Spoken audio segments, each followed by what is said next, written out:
Araw na ho ngayon ng Biyernes. Uling Biyernes na ho mga kapuso sa buwan ng Enero 2026. Ano umaga ho sa inyo lahat sa mga kapuso po natin. Umaga pa lang nakatutok na sa GMA Super Radio Palawan.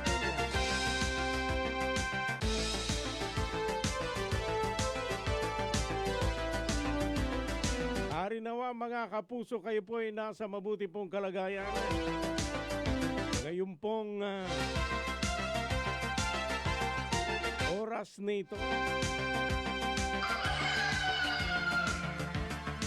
Malamig pa ba sa inyo pong mga kinalalagyan sa ating pong mga kababayan sa iba't ibang bahagi po ng lungsod ng Puerto Princesa at lalawigan ng Palawan?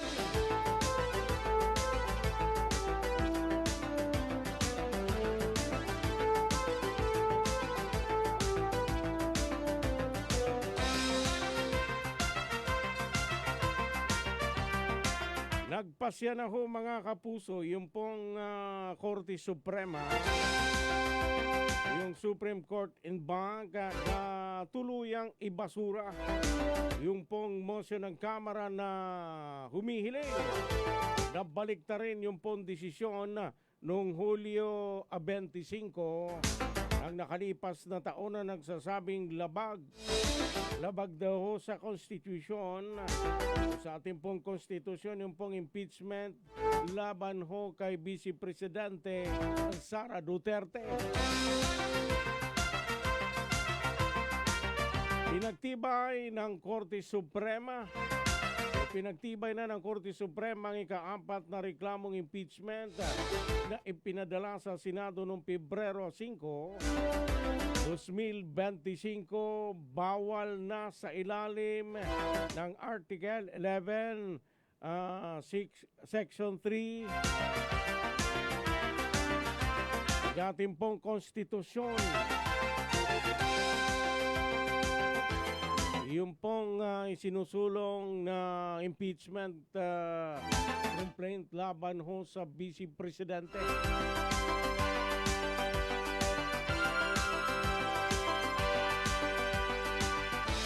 Binigyan din po ng Korte Suprema na ang pagkakaiba ng dalawang paraan ng impeachment.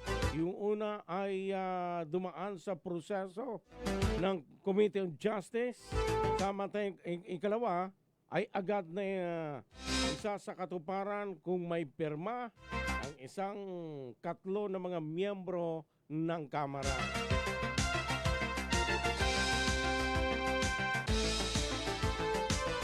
Pinagtibay po ng Supreme Court na natiling umiiral ang due process sa impeachment.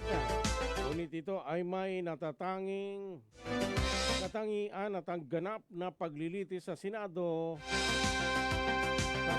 nagaganap. Agad na ipinatutupad ang resolusyon matapos ang digital service sa lahat ng partido. Alas 5:13 na ng umaga mga kapuso, sa ngalan po ni Super Tulit Suiza sa bahaging teknikal.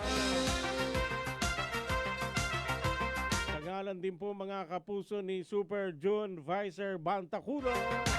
Agatin po makakasama sa bahaging produksyon. Siya po yung pansamantala ho nating makakasama. Ako naman ho mga kaibigan, si Super Rodel Guzman. Wala hong kinikilingan, walang pinoprotektahan. Labanan ho ang fake news. Dapat totoo. Super Radio Puerto Princesa DYSB. Ito ang balita. Yan na umaga ho sa mga kapuso po natin. Umaga pa lang nakatutok na sa ating pong himpilan habang nagkakape. Lalo na dun po sa mga barabarangay. Si Ma'am Leia Morganda ng Pangkol, Taytay, Palawan. Gising na rin. Nakatutok na ho sa atin. Maganda umaga sa inyo Ma'am Leia at sa inyo pong pamilya na nanonood ho sa atin. Ganun din kay Ma'am Carlene Planas Magalso. Good morning.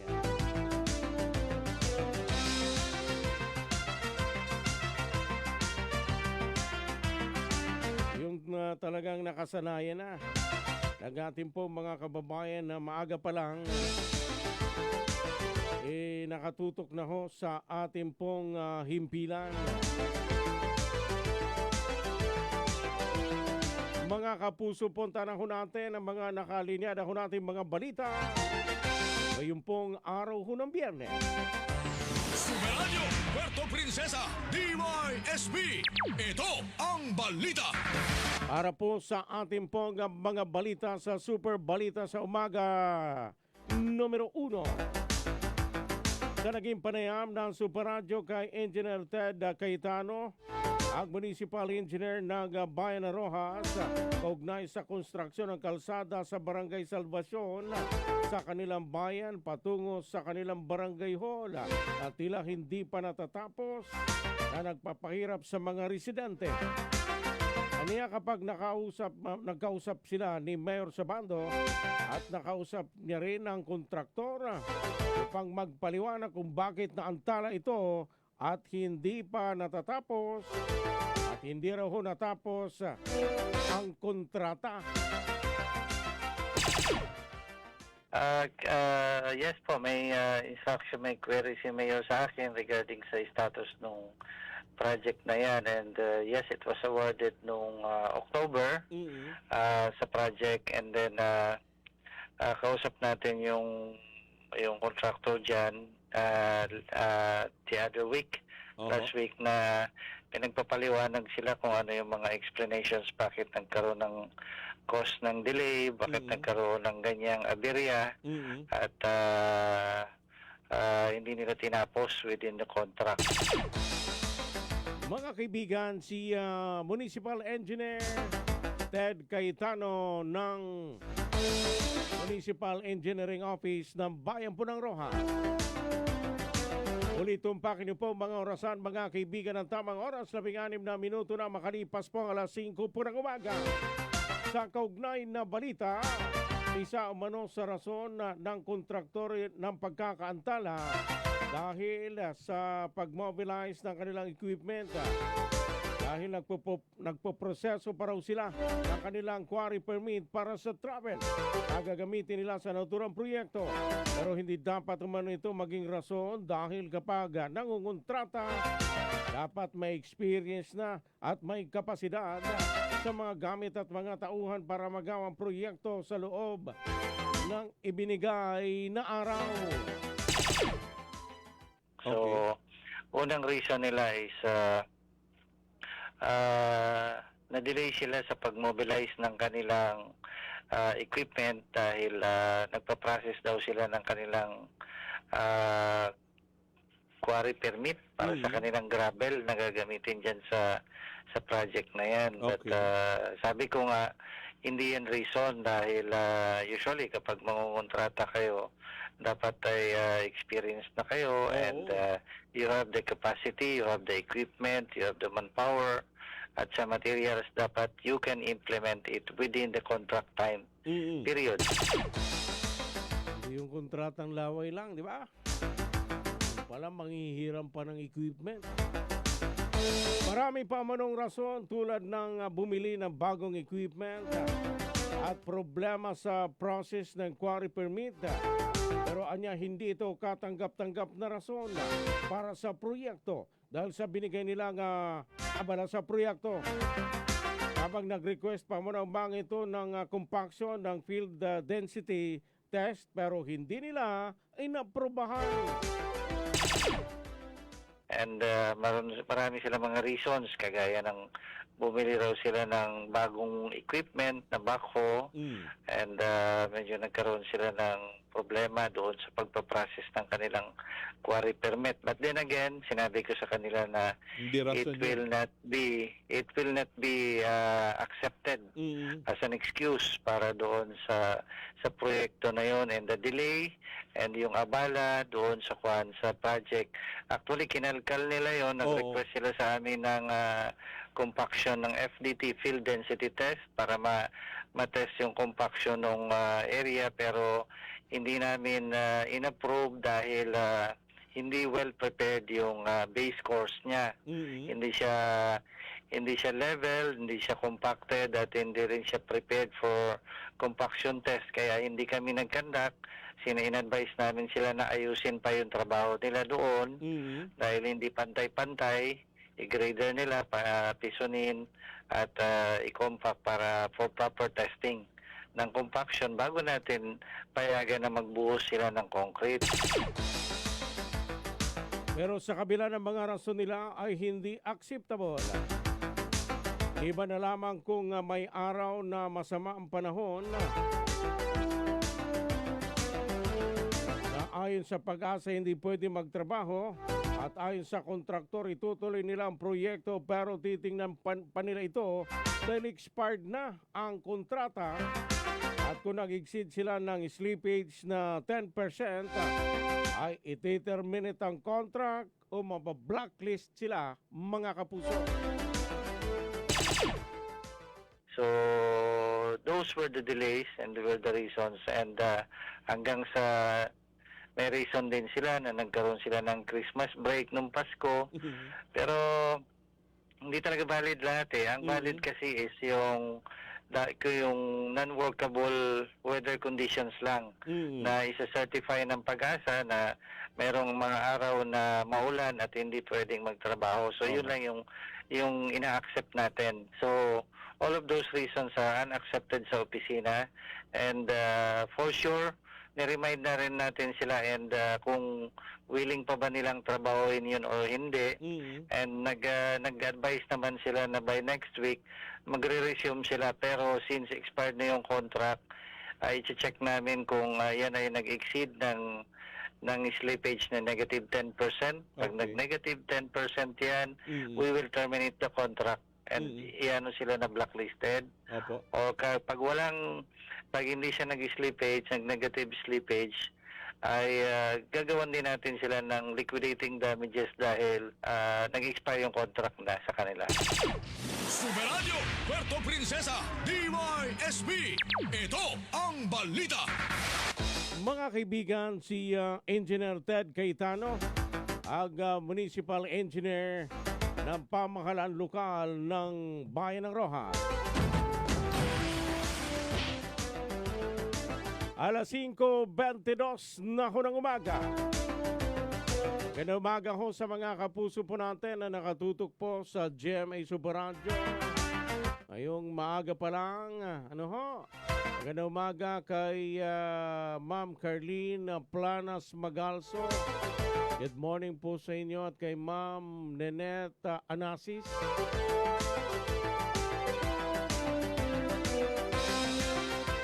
At kay Ma'am Alileia Sulen Cayabo. Miyad na silem Super Radio. Miyad na silem din po sa inyo dyan po sa bayan po ng Cagayan Silio. Kay Bing Manggano, good morning. Sir Rodel, lagi po akong nakikinig sa inyo tuwing umaga. Good morning din pala sa pamilya Felizardo Abinyo, sa Barangay Dumarao, Sitio Invalidbid. Ba talaga ha? Sa Sitio Santo Tomas, Dumaran. Sina Rhea Agawin, Romel Agawin. Salamat po. Maraming salamat din po sa inyo, Bing Manggano.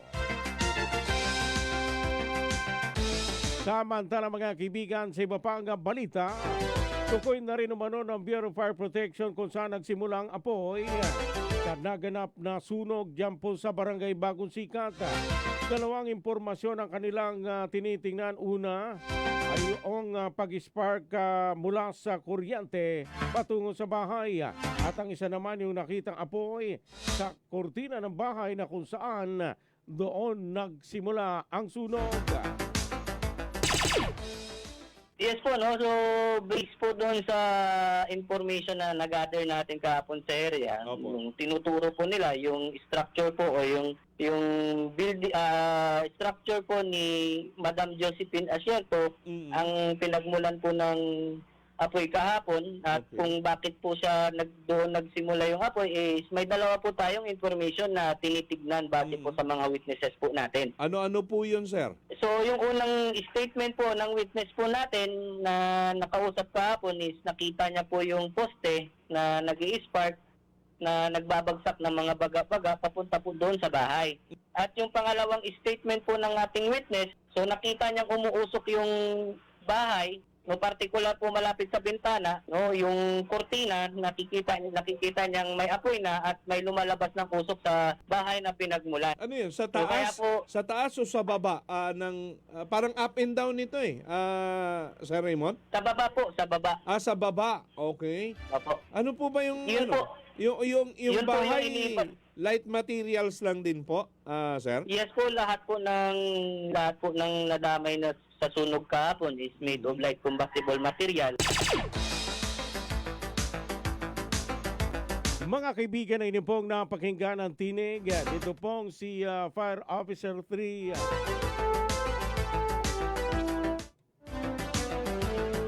Hortiliano, mga kapuso. Raymond Hortiliano, yung pong tagapagsalita ng City Fire.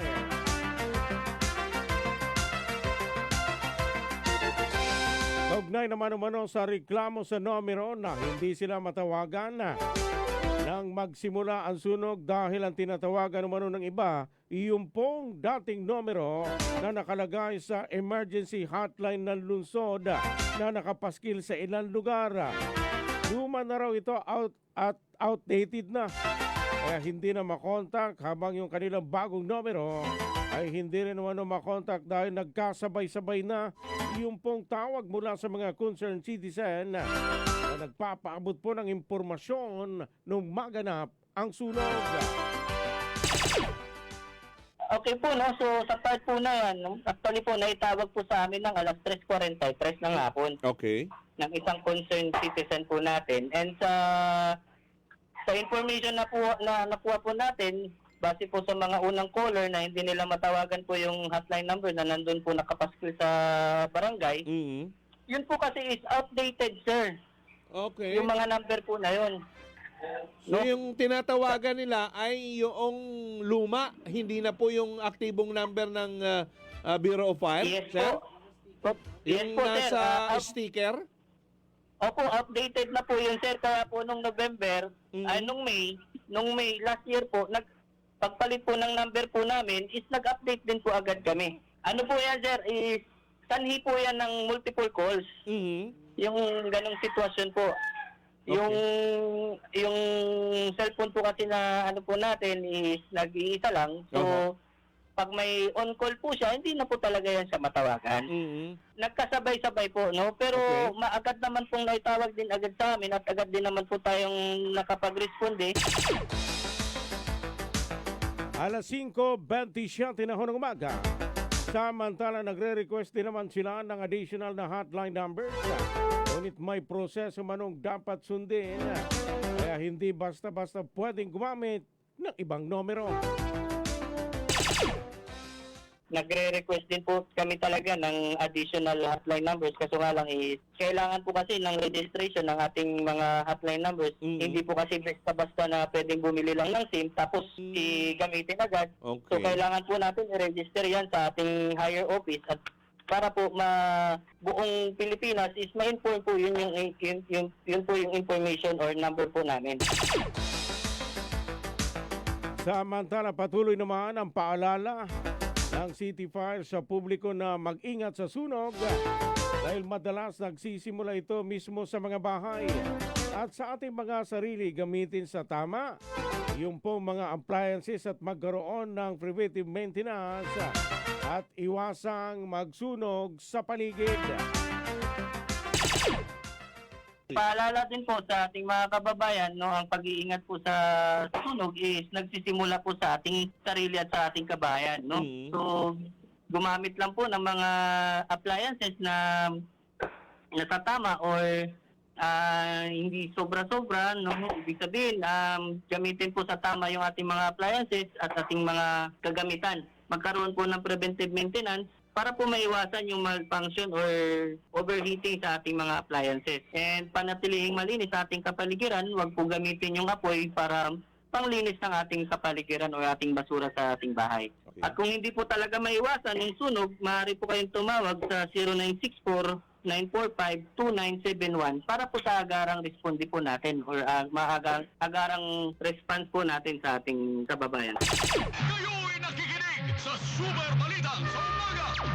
Mga kapuso, ang inyo pong napakinggan ang tinig ni Fire Officer 3 Raymond Hortiliano, ang tagapagsalita ng Bureau of Fire Protection sa Puerto Princesa. Mga kapuso, muling sumayin ang isa pang edisyon ng ating pong mga balita sa Super Balita sa Umaga numero 1. At inyo pa tabayanan mga kaibigan ang mas mainit hong mga balita sa Super Balita sa Umaga numero 2. Susunod na mga kapuso. Mga kaibigan, ang tamang oras sa Pilipinas, alas 5:44 na ho ng umaga. Kayo'y nakikinig sa Super Balita sa Umaga. Magandang umaga Pilipinas, magandang umaga Puerto Princesa at sa buong lalawigan ng Palawan. Para sa malaking misyon at mas malawak na paglilingkod sa bayan, narito na ho ang ating pong mga balita sa Super Balita sa Umaga numero 2. Super Radio Puerto Princesa DYSB. Ito ang balita.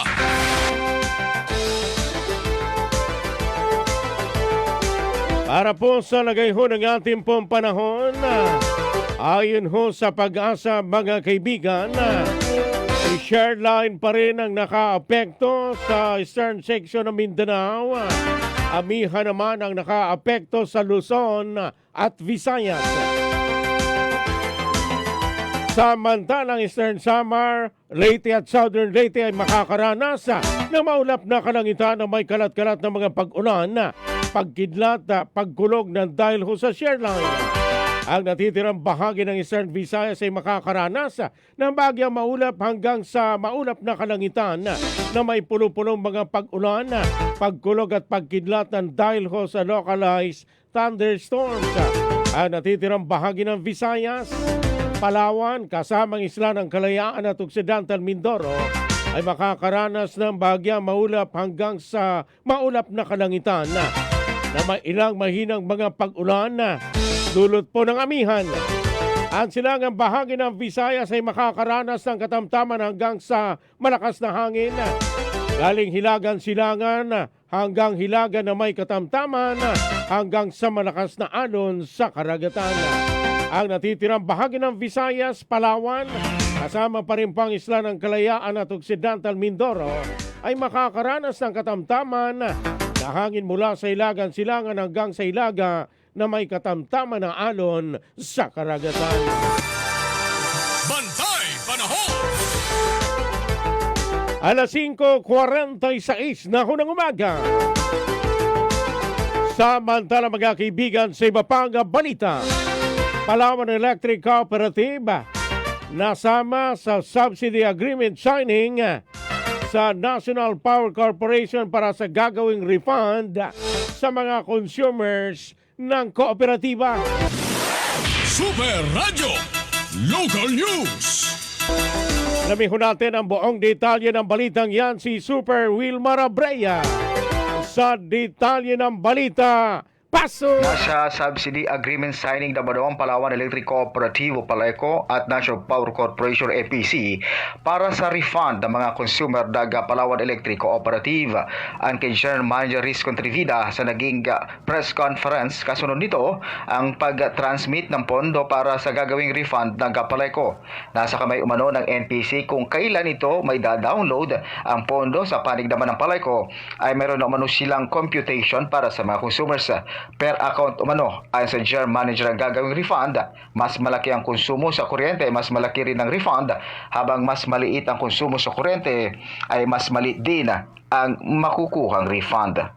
Ako, si Wilmar Abreya, may Super Radio Palawan, dapat totoo. Ang balitang ito ay inihatid sa inyo ng Biogesic. Headaches can strike anytime, anywhere. Kaya always bring Biogesic anytime, anywhere. Choose ingat, choose Biogesic. Tanduay Light, gaan ng may kasama. Ang balitang ito ay hatid sa inyo ng Rexidol Forte. Mas bilis banat sa apat. Ang balitang ito ay hatid sa inyo ng BioFlu. 2 or more symptoms, baka flu na yan, i-BioFlu na. Super Radio. Bantay Presyo. Mga kapuso, kayo ho'y patuloy pa rin po nakikinig sa Super Balita sa umaga numero 2. At ang tamang oras sa Pilipinas, alas 5:48 na ho ng umaga. Samantala sa iba pang balita, huling production ng palay sa rehiyon ng Mimaropa tumaas nitong ika-4 na quarter ng 2025. Super Radio. Local News. Namiho natin ang detalye ng balitang yan si Super Wilmar Abrea. Meron pong karagdagang balita. Paso! Nakapagtala ng pagtaas ng volume production ng palay ang rehiyon ng Mimaropa nitong ika-4 na quarter ng taong 2025. Sa datos ng PSA Mimaropa na itala ang palay production sa 631,469 metric tons mula Oktubre hanggang Disyembre 2025. Katumbas ito ng 45,654 metric tons na pagtaas o 7.8% na paglago kumpara sa 585,815 metriko tonelada na produce ng kalintulad ng kwarta noong taong 2024. Malaking bahagi naman ng production ng palay ay mula sa irrigated palay na may mahigit 428,000 metric tons habang ang rain-fed palay naman ay naitala sa 203 metric tons. Ako, si Wilmar Abrea ng GMA Super Radio Palawan, dapat totoo. Samantala mga kaibigan, na ba hindi lang ho sa Puerto Princesa nagkasunog? Yan din po sa bayan po ng Araceli, Palawan. Isang bahay nasunog sa bayan ng Araceli, Palawan, mga kapuso. Kami ho natin ang detalye ng balitang yan, si Super Kenneth Calumres sa detalye ng balita. Paso! Pinupok ng apoy pasadong alas 9 ng umaga ang isang bahay sa barangay Balogo, Araceli, Palawan. Ayon sa kapatid ng biktima na si alias Donna, hindi umano nila alam kung saan nagsimula ang sunog dahil walang tao sa naturang bahay at wala rin umanong supply ng kuryente nang magsimula ito. Ang mga kapitbahay lamang umano ang nagtulong-tulong upang apulahin ang sunog at isalba ang ilang mga kagamitan tulad ng mga damit na nakasampay sa labas ng naturang tahanan.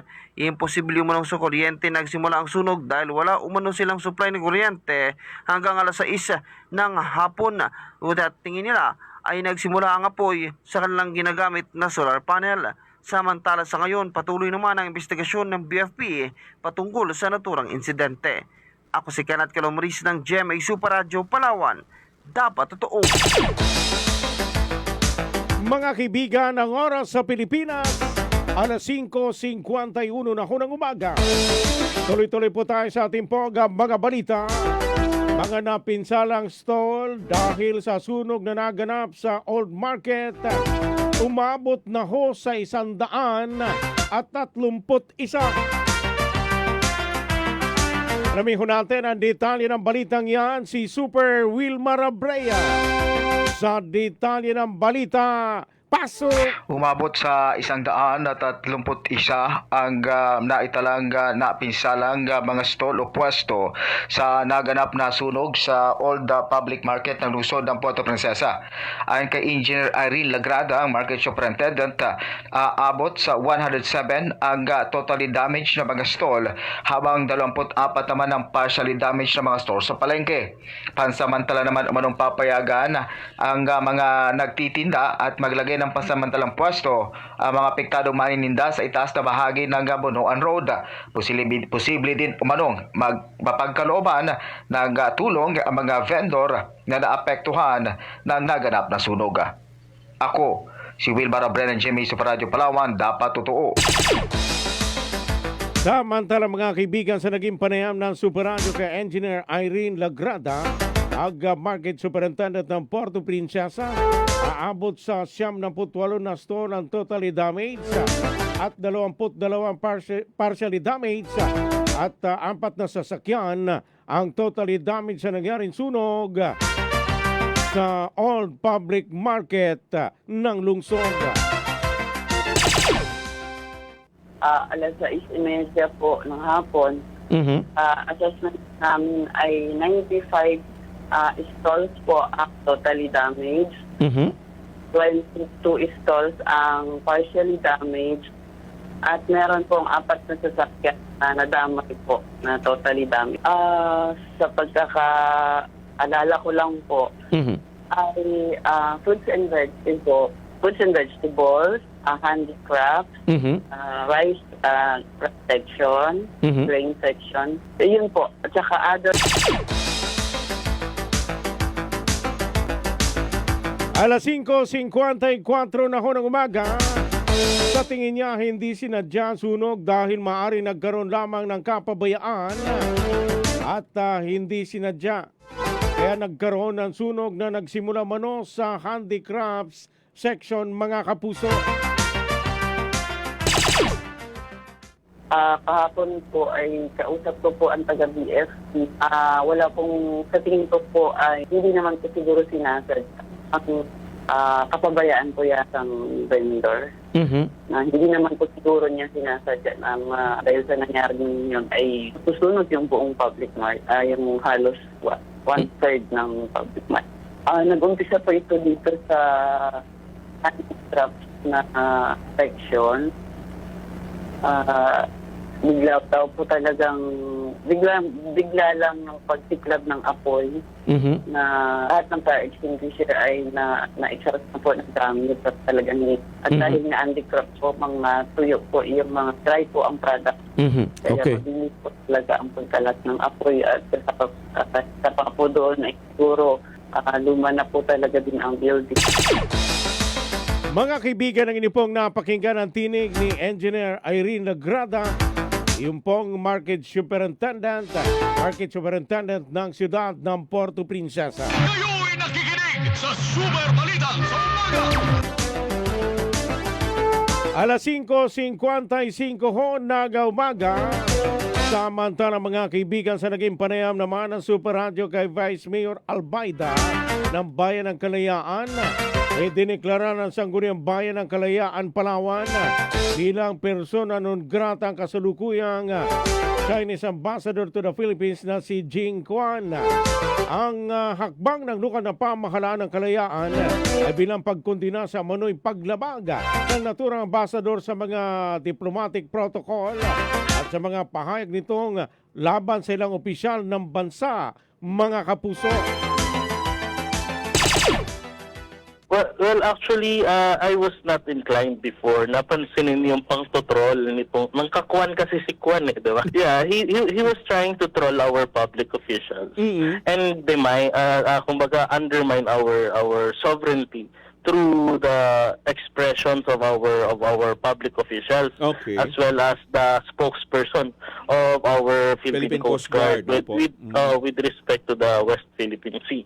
At hindi pa natapos dyan kasi nga every time na merong pupuna sa kanila talagang hindi ko alam kung talagang lumaki sa troll farm ito talagang inaano nila, talagang tinitira nila. Walang pakutangan, maging political analyst nga lang, tinitira din nila.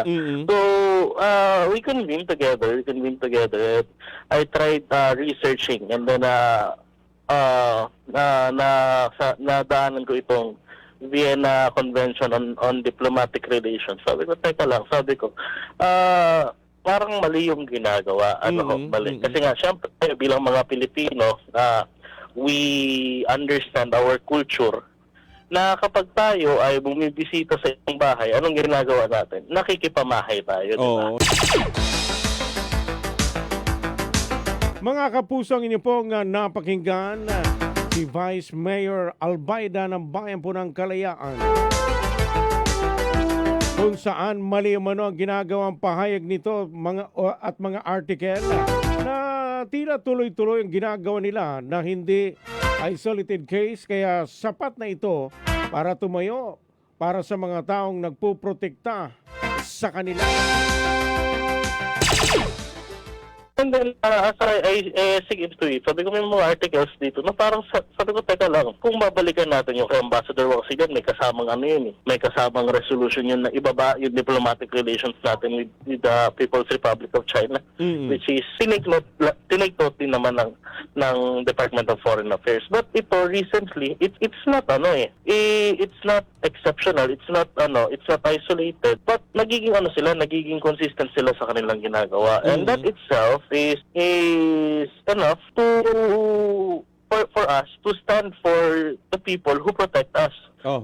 Yung ating Philippine Coast Guard Commodore na nagsalita patungkol sa pakikipaglaban natin sa West Philippine Sea. Yan ay itinalaga ng isang sovereign country. Itong mga senador, sila yung mga inihalal ng milyong-milyong mga Pilipino para gumawa ng batas at gumawa ng mga polisiyang magpoprotekta sa ating pong pakikipaglaban din sa West Philippine Sea.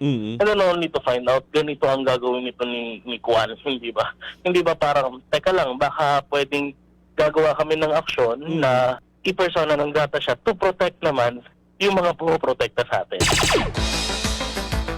Mga kapusong, inyo pong napakinggan ang tinig ni Vice Mayor Maurice Philip Albaida ng Bayan po ng Kalayaan. Kaugnayan sa pagdideklara bilang persona non grata, ito pong si Ambassador Kwan. Talagang tuloy-tuloy ang kanyang pagkukwan. Paglalabas ho ng pagbabanat sa ating pong mga opisyal. Ating mga political analyst hindi ho pinapatawad. Nitong si Ambassador Jing Kwan. Mga kapuso, saglit lang ho, magkukomersya lang ho kami. Pero babalik pa rin po ang ating pong mga balita. Alas 6:08 na ho ng umaga, mga kaibigan. Balikan ho natin ang ating pong mga balita. Dito pa rin sa Super Balita sa 909 numero 2. Super Radio Puerto Princesa DYSB. Ito ang balita. Na naging panayam pa rin po ng Super Radio kay Vice Mayor Maurice Philip Alexis Albaida ng Bayan ng Kalayaan. Nagsagawa sila ng deklarasyon sa bisa ng isang resolusyon na agad namang inaprubahan ng Sangguniang Bayan sa kanilang regular na sesyon noong araw ng Martes. Dahil matatandaan sa Senado, may plano na rin ideklara na persona non grata ito pong si Chinese Ambassador to the Philippines, Jing Kwan. We passed that resolution. Opo. Morning of January 27, I think, Opo, noong Martes. Tuesday. Opo. Noong hapon, actually sa birong namin ginanap yung session. Noong hapon, nagpaperko ako. Pagdating ko sa office, sakto may plenary session ng Senado. And then, natuwa naman ako kasi parang kahit pa paano, the Senate of the Philippines is also inclined to declare officials of Chinese Embassy in Manila to become persona to be declared as persona non grata. So sabi ko, at least nauna tayo. It's not just because we want to be the first, but because we want to present to the great people of Kalayaan, to the Filipino people, that even though we are small, we can stand up for the people who protect us, for the people whom we have elected, for the people who are speaking for us. In times na nung mga panahon na binobomba tayo, kinakanyon tayo ng tubig, no, meron tayong sundalong naputulan ng daliri, yung mga radio challenges na nararanasan maging po namin kapag kami nakasakay sa lancha papuntang Pag-asa Island. Dahil napag-aralan nila ang kultura ng mga Pilipino at ang Pilipinas bahagi ng buhay ang social media. Kaya ito nakita nilang magagamit upang mas ma-impluwensya at mailihis ang katotohanan sa usapin sa West Philippine Sea. So, pinag-aralan itong mga ensik na yung kultura natin, ano ha? Balikan ko natin mga kaibigan si Vice Mayor Albaida ng Bayan ng Kalayaan. Well, again, siguro dahil napag-aralan nila ang kultura ng mga Filipinos are inclined to go to social media in almost all aspect of our lifestyle, hindi ba? So, nakita nila na yung mas makaka-influensya sila kapag sinabayan nila. Just that they are trying to counteract our transparency initiatives, talagang ginagamit din yung social media to influence, to influence by maligning the truth behind us Filipinos. Ang balitang ito ay inihatid sa inyo ng Biogesic. Headaches can strike anytime, anywhere. Kaya always bring Biogesic anytime, anywhere. Choose ingat, choose Biogesic. Tanduay Light, gaan ng may kasama. Ang balitang ito ay hatid sa inyo ng BioFlu. 2 or more symptoms, baka flu na yan, i-BioFlu na. Ang news sponsorship na ito ay hatid sa inyo ng Ginebra San Miguel. Tatak ng tapang, tatak Ginebra. Kayo'y nakikinig sa Super Balita sa Umaga. Mga kaibigan, ng inyo pong napakinggan ang tinig ni Vice Mayor Morris Philip Alexis Albaida ng Bayan ng Kalayaan sa naging panayam ng Super Radio. Ulitong pakinipong mga orasan, ang oras sa Pilipinas, 12 minuto na makalipas ang alas 6 po ng umaga. Talagang gustong tapatan ng China yung pagiging mahilig ng mga Pilipino sa social media. Mga paglalabas po ng impormasyon. Kung sabi nga ni Vice Mayor, mukhang pinag-aralan nila. Para tapatan. Samantala mga kaibigan, sunog sa lumampaling kinalungsod ng Puerto Princesa. Patuloy pa rin pong iniimbestigahan ng Bureau of Fire Protection.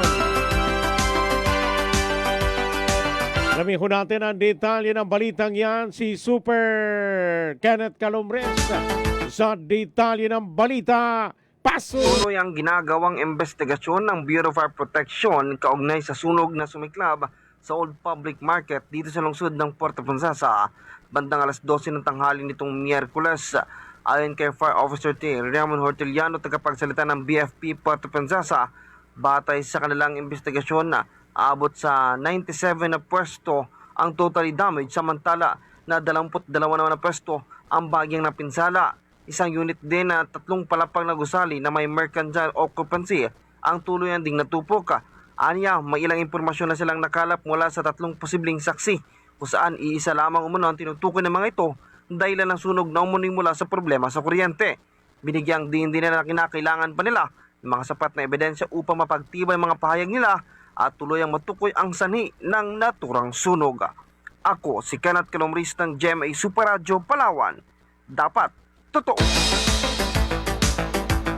Samantala mga kaibigan, sa kaugnay na balita, sa naging panayam ng Super Radio kay Fire Officer 3 Raymond Horteliano, yung pong tagapagsalita ng Puerto Princesa City Fire Station, umabot umano si kalawang alarma nangyaring sunog sa Old Public Market sa Barangay Tagumpay, kaya humingi na sila ng tulong sa iba't ibang auxiliary firefighter, mga kapuso.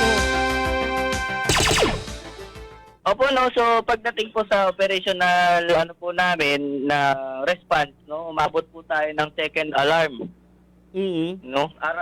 So nagtaas po tayo ng first alarm ng alas 12:09 ng tanghali, pagdating po kasi natin doon sa area, yung ating ground commander ng Persin po is nagkandak po ng inspection evaluation po sa area. After po noon is nagtasking, nagbigay po ng mga instruction, and around 12:39 po nagtaas po tayo ng second alarm. Kaya kung makikita po natin nung nagtaas po tayo ng second alarm, tumawag na po agad tayo sa mga auxiliary firefighter po natin, gaya po ng ating Bucor, nagdagdag po tayo ng fire trucks from other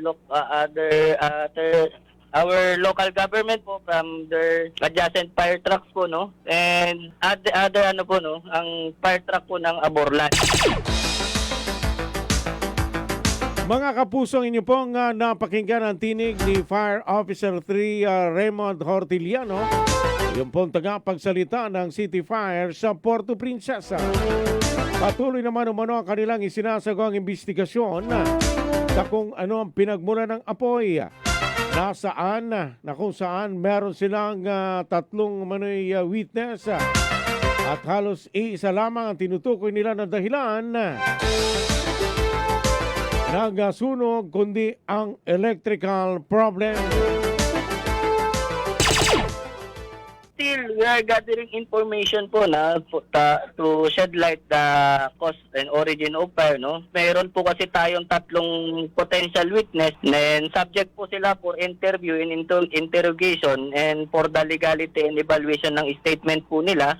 Kaya po sa ngayon is nananatili pong confidential yung information na nakuha po namin sa mga witnesses po natin. So kailangan po namin i-evaluate, no? I-evaluate and ma-legal or mapa-subscribe po yung mga statement po nila. Inimbitahan na po namin sila sa station para po makipag-ugnayan po sa amin personal at makabigay po sila ng statement sa amin personal, mapa-subscribe po natin.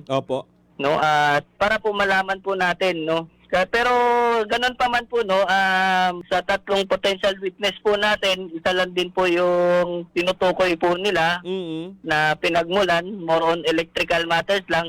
Ang ang ano lang po, no, magkakaiba lang po sila ng angle, ng angle, no, na sinasabi po sa amin. Mga kapuso, muli tumpak niyo po mga orasan, ang tamang oras sa Pilipinas, alas 6:17 na ho ng umaga. Samantala sa kaugnay pa rin hong balita, wala naman silang impormasyon na natanggap na sinadya ang sunog. Pero ganun pa man ay bukas pa rin ang kanilang opisina sa mga ganung pahayag.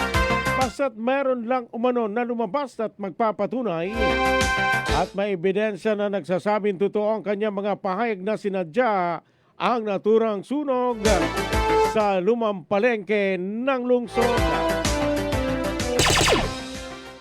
Opo, no, sa part po na yan, no, wala naman pong information or individual na lumapit po sa amin na magbigay po ng personal knowledge niya patungkol po sa siya po ay sinadya, no? Pero ang ganun pa man po ang aming mga investigador, ang aming ahensya ay bukas naman po para sa mga ganyang statement. Ang kailangan lang po namin may mag-stand out lang, may personal na lumapit sa amin, magbigay ng information na may personal knowledge po siya na itong naganap na sunog ay sinadya at mag-witness na rin po, no? At ganun pa man, sabi ko nga po, hindi po namin sinasara yung ganyang sitwasyon na maaring sinadya, no? Ang kailangan lang po namin witness and evidence po, no?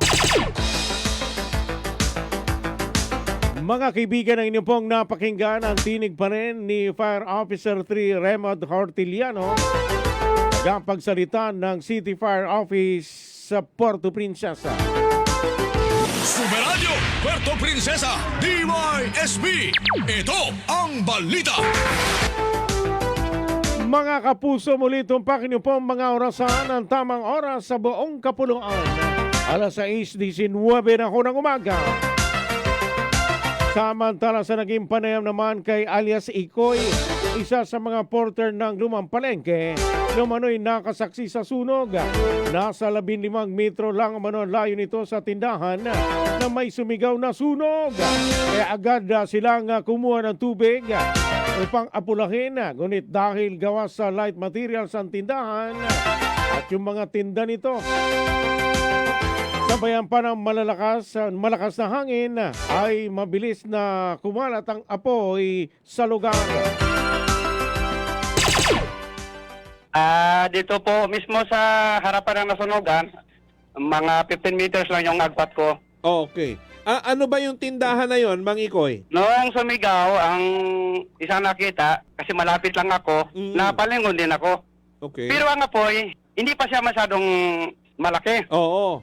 Bali, nagluksuhan kami, Tapos nagwa kami ng balde kasi malapit lang dito yung tubig. Pinasya namin. Kasama ko yung mga ice-boy. Doon dito sa mga kasama namin dito ang kargador. Tinulungan namin basahan ng apoy. Apulahin sana namin. Pero malaki talaga ang apoy. Sinamahan pa ito ng hangin. So hindi namin kaya. Nag-atras na lang kami. Mabilis kasi maglaki ang apoy. Alas 6:21 na ho ng umaga. Hindi niya rin umano alam kung anong pinagmulan saan nagmulang apoy dahil nakita na lamang nila yung namalaki na ito.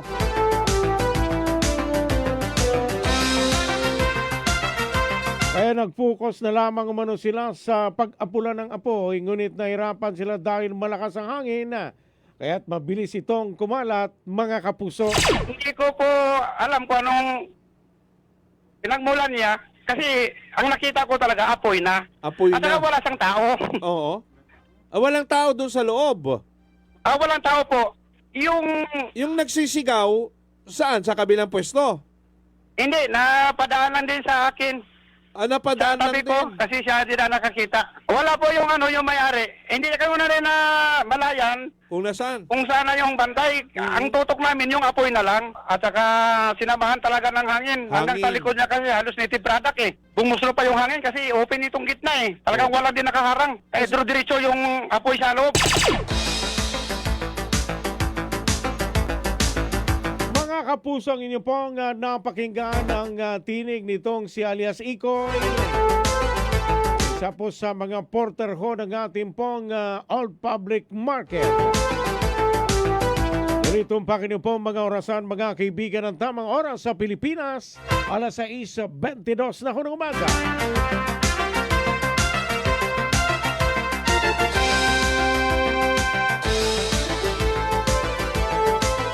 Kataon talagang malakas din ang hangin, ano ho, nung magkasunog.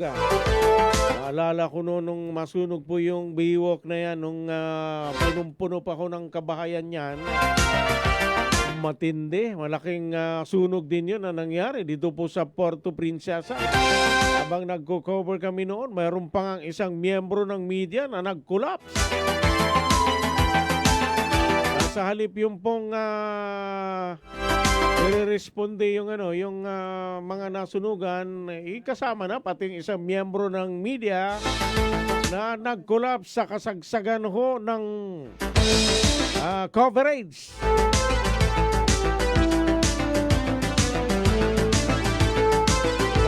Nangyaring sunog noon. Samantala mga kaibigan, maki-update muna ho tayo sa lagay ng ating pong panahon. Nasa linya ho natin si Sir Nestor Igna ng DOST Pag-asa Puerto Princesa. Update muna ho tayo sa lagay po ng ating pong panahon ngayong pong araw ho ng Biyernes. Sir Nestor, magandang umaga po. Pasok! Magandang umaga po sa lahat. Supportag tayo natin lagi ng panahon ngayong araw ng Biyernes, Enero 30, 2026. Ayon sa ating synopsis ngayong araw, shear line ang nakaka-apekto dito sa silangang bahagi ng Mindanao at northeast monsoon o hanging amihan ang nakaka-apekto dito sa Luzon at Visayas. Dito naman sa Puerto Princesa at buong lalawigan ng Palawan, kasama na ang isla ng Cuyo, Calamian, Cagayan, Silio at Kalayaan, makakaranas po tayo ng medyo maulap hanggang sa maulap na kalangitan na may kalat-kalat na mahinang pag-ulan dulot ng hanging amihan o northeast monsoon. So, medyo spread out ito kung mababa lang yung chance ng pag-ulan natin sa buong araw. Madalas maaraw. Yes. Tapos, sa lagay naman nating hangin, nasa moderate winds po tayo.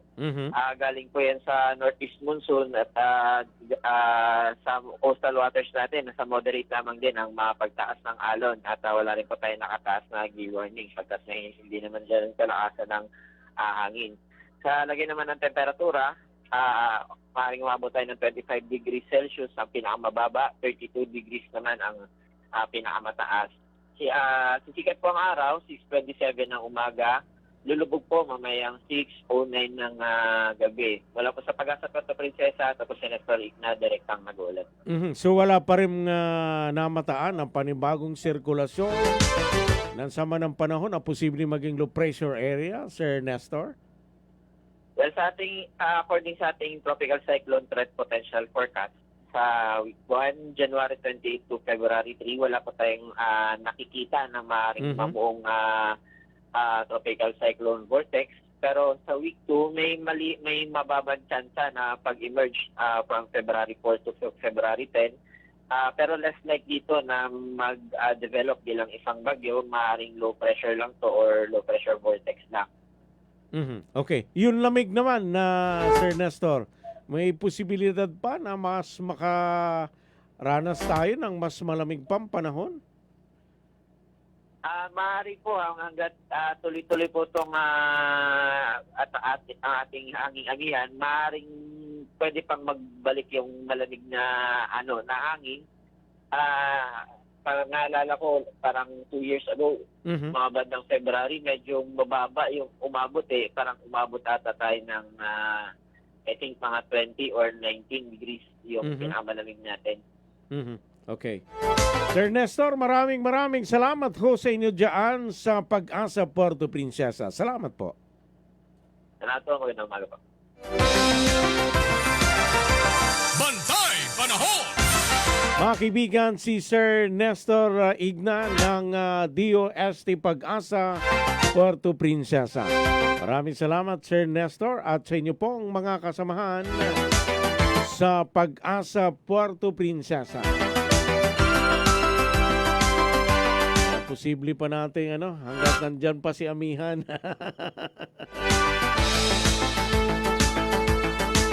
Sana wala na hong malalakas hong pag-ulan. Mahirap na, lalo na doon po sa mga kalsadang mahirap hong daanan. Partikular dyan po sa norte ho ng ating pong lalawigan. Bumaran, Taytay, yan hong problema pag umuulan. At mag-ingat ho sa sunog dahil nagkakasunod-sunod na. Ang 3 sunog na, di ba, Super John?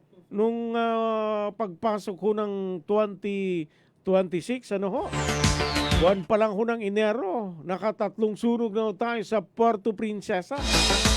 At yung isa, napakalaki din hong sunog. Nakalimutan ko na yung kung anong taon nung masunog yung kaya yung ginawang biwok na ngayon.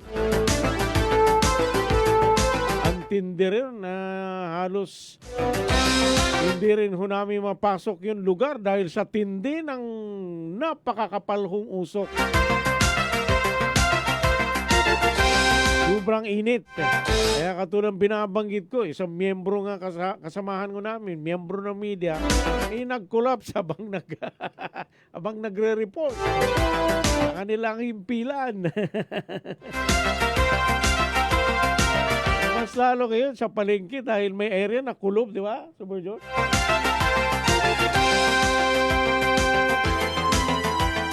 Posibleng malaking halaga ang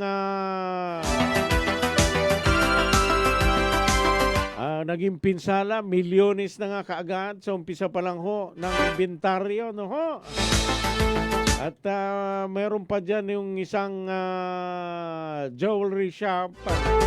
Kasama rin ho yun dun sa nasunog. Abay, pihado talagang. Dun sa impormasyon na nakarating sa atin, umaabot na raw kaagad ng 3 milyon. So, malalaman ko natin yung saktong amount.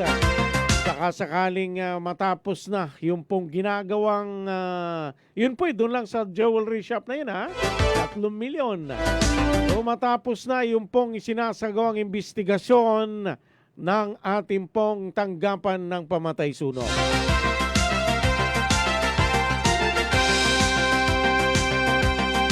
Abangan ho natin.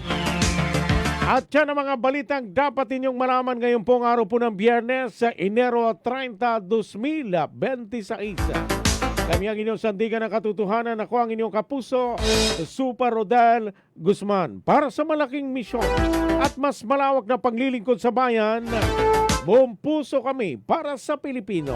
Maraming salamat ho sa inyo pong pakikinig. Ito ang Super Balita sa Umaga, numero 2. Labanan ng fake news, dapat totoo.